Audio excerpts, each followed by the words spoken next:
कुमारी मायावती जी को इस देश का प्रधानमंत्री बनाने का भी लेकिन इन्होंने दिलों पे वार किया है। इसका वक्त आ गया 18 तारीख, एक एक लाठी का हिसाब लेना है। पार्टी प्रत्याशी का जो जान होता है वो बूथ का कार्यकर्ता होता है। पार्टी का जो जान होता है वो बूथ का कार्यकर्ता और सेक्टर का पदाधिकारी होता है। क्योंकि हम जो चुनाव लड़ते हैं, पार्टी जो चलती है वो आपके दम पे चलती है, तमाम नेताओं के दम पे चलती है। आज ये चुनाव जो मैं लड़ने आया हूं तो आप कार्यकर्ताओं के दम पे लड़ने आया हूं, तीनों पार्टियों के कार्यकर्ताओं के दम पे इस चुनाव को लड़ना है। मैं तमाम जिंदगी आपकी सेवा करूंगा, जहां ना दोगे पीछे नहीं हटूंगा, ये मैं आपसे वादा करता हूं। जिस उम्मीद के साथ आज आप यहाँ पे खड़े हुए हैं, तमाम पार्टी के लोग, यहाँ तमाम समाज के लोग, अभी यहाँ हमारे विधायक बैठे हैं, उन्होंने दोनों तो उन्होंने बताया कि हाँ समस्त पार्टी के समस्त समाज के लोग हैं और जिनके ऊपर वो घमंड करते हैं भाजपा के लोग, उन्होंने भी अब की बार कसम खा ली है ऐलान है कि अब की बार बसपा के प्रत्याशी को जो वोट देंगे वो जिनके ऊपर ये भाजपा वाले घमंड करते हैं। आज तमाम समाज के लोग आज हमारे साथ जुड़ गए हैं। दोस्तों, इसके लिए मैं तमाम समाज के लोगों का भी शुक्रिया अदा करता हूं, क्योंकि मैं आपसे ये वादा करने आया हूं कि मैं आपकी सेवा किस तरीके से करूंगा। पहले मैं सेवा की बात कर लूं, बाद में विकास की बात होगी। विकास की बात तो सबने करी ली है, क्योंकि यहाँ ये पता चला है 91 से यहाँ भाजपा ही सांसद बनता है। 91 से अभी भाजपा वालों की उल्टी गिनती शुरू हो गई है। 91 का मतलब उसका उल्टा करके देख लो, जब उल्टी गिनती शुरू हो गई तो क्या आता है? 19 आता है ना। 19 में पहला बनेगा। बहुत सताया है लोग, तमाम समाज के लोगों पे लाठियां बरसाई है। अगर किसान अपनी मांग की बात करता है तो लाठियां बरसाते हैं, दलित अगर क्या नाम है आंदोलन करता है तो लाठियां बरसाते हैं, आतंकवादी जैसी धाराओं में मुकदमों में जेल भेज देते हैं। चाहे किसान हो, चाहे मजदूर हो, चाहे शिक्षक हो, चाहे छात्र हो, चाहे व्यापारी हो, चाहे वकील हो, कोई भी हो, सब पे इन्होंने लाठियों से वार किया है। और अंग्रेज को शरीर पे लाठियां बरसाते थे, लेकिन इन्होंने दिलों पे वार किया है। इन दिलों के वार जो इन्होंने किया है उसका वक्त आ गया 18 तारीख, एक एक लाठी का हिसाब लेना है। आपको मान सम्मान दिलाने के लिए आया हूं, आपका मान सम्मान होगा। मैं तो ये कहता हूं कि तुम्हारे सामने कितने भी हादसे आए, तुम्हारे सामने कितने भी हादसे आए, तो सूखे फूल की तरह बिखर नहीं जाना। मुझे तलाश है अभी तक की अपनी मंजिल की, मेरे जुनून के दरिया उतर नहीं जाना। जुनून क्या है? जुनून आपको सम्मान दिलाने का है। जुनून क्या है? जुनून इस बुलंद शहर को बुलंद करने का है। ये मैं आपसे वादा कर रहा हूं। और जुनून ये भी है जो गठबंधन हुआ है समाजवादी पार्टी, लोकसभा राष्ट्रीय लोकदल का और बहुजन समाज पार्टी का, इन तीनों नेताओं को सम्मान दिलाने का जुनून है। और आदरणीय बहन कुमारी मायावती जी को इस देश का प्रधानमंत्री बनाने का भी जुनून है। मैं तो ये कहना चाहता हूं, आप साथ खड़े हो जाओ। जो इन्होंने अत्याचार और जुल्म किया है, और अब जुल्म और जुमलेबाजी नहीं चलेगी। क्यों मोदी जी? जुमला नहीं, विकास चाहिए और 5 साल का हिसाब चाहिए। क्या कहते थे जिस समय हमारी सरकार बनेगी मुझे प्रधानमंत्री बना दो, मुझे चौकीदार बना दो। पूरे देश को चौकीदार बन के लूट के ले गया। कहा था कि मैं भ्रष्टाचार मिटाऊंगा और विदेशों में जो काला धन है उसे लेके आऊंगा और 15-15 लाख रुपए आपके अकाउंट में डालूंगा। दोस्तों, किसी के अकाउंट में फूटी कोटी भी थोड़ी आई है? नहीं आई है ना। तो ये जब चुनाव वोट मांगने आएंगे, अभी तो इन्हें प्रत्याशी नहीं मिल रहा आपके प्रत्याशी के सामने, अभी तो गठबंधन के प्रत्याशी के सामने प्रत्याशी नहीं मिल रहा है। क्या करें, कैसे करें, किसको बनाएं, किसका क्या होगा, अभी तो ये उलझे हुए हैं। और जब ये अगर डिक्लेयर भी हो जाए, मुझे तो ऐसा लग रहा है कि डिक्लेयर ही ना करते दिखे, तो अगर डिक्लेयर भी हो जाए तो दोस्तों जब ये आपकी गली मोहल्ले में वोट मांगने आए तो गली की भारी बैठ जाना कुर्सी डाल के कुछ जिम्मेदार लोग कहना पहले 15 लाख रुपए दे दो फिर अंदर जाना। पहले 15 लाख रुपए दे दो, उसके बाद अंदर जाना। क्योंकि इतना आपको मैं बता दूं, 2 अप्रैल की घटना का भी बताया। 2 अप्रैल की घटना में मुझे जेल में डाला है।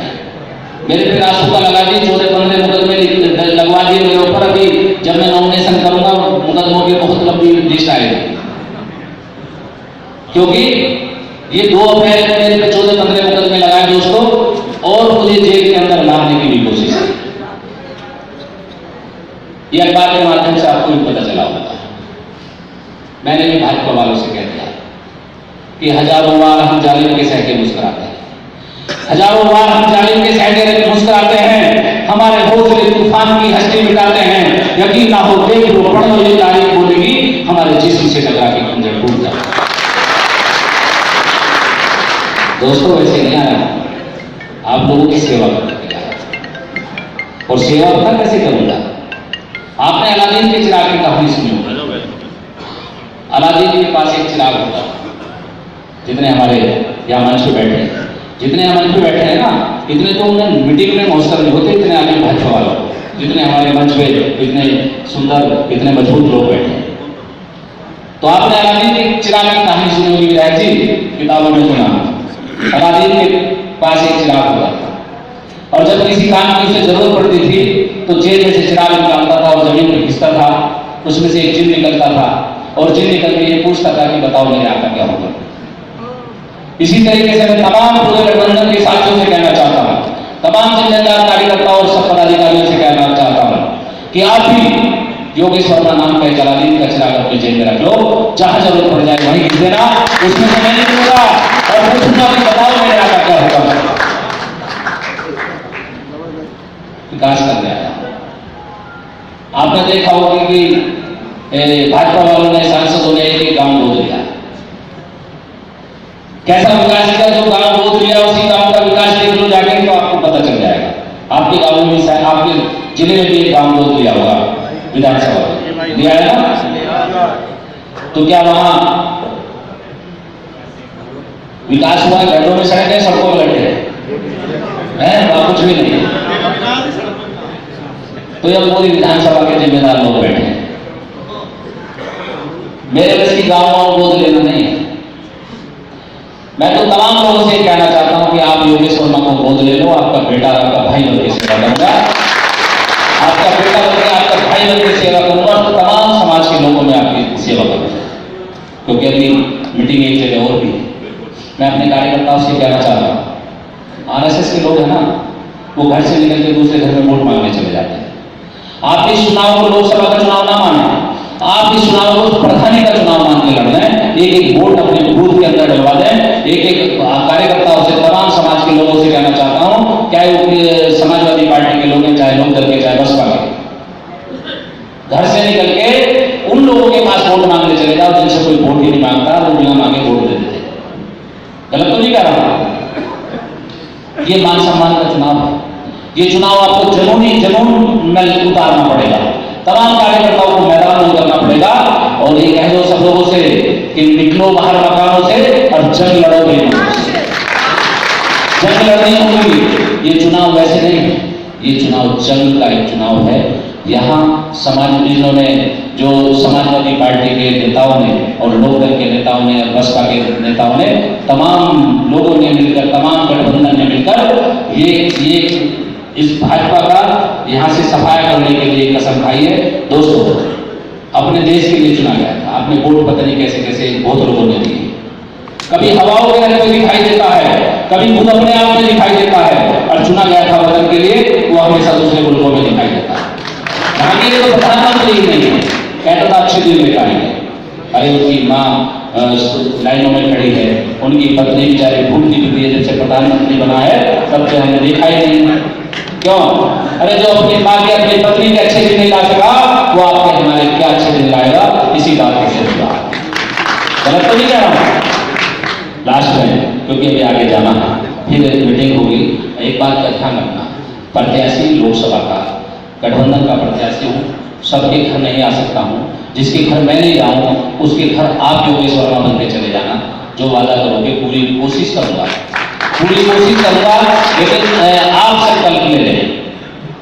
आज आप कसम उठा लें कि हमें भाजपा को उखाड़ के फेंकना है। बताओ कसम लोगे या नहीं? जो अत्याचार और जुल्म हुआ है उसका बदला लोगे या नहीं लोगे? ये बताओ। लोगे ना? मान सम्मान से जीने के लिए देखो, एक बात और मैं बता रहा हूं, कभी कसमें तोड़ी नहीं जाती।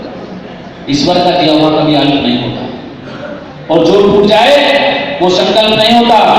हार को लक्ष्य से दूर ही रखना मेरे दोस्तों, क्योंकि जीत का कोई विकल्प नहीं होता। क्या होता है कोई विकल्प? तो इसलिए दोस्तों मैं आपका पूरी तरीके से मजबूती से आपकी सेवा करूंगा, जहां डालोगे पीछे नहीं हटूंगा, ये वादा करूंगा। बहुजन मीडिया को मजबूत करने के लिए दलित न्यूज नेटवर्क को नीचे लाल रंग के सब्सक्राइब बटन को दबाकर दबाएं घंटी का बटन।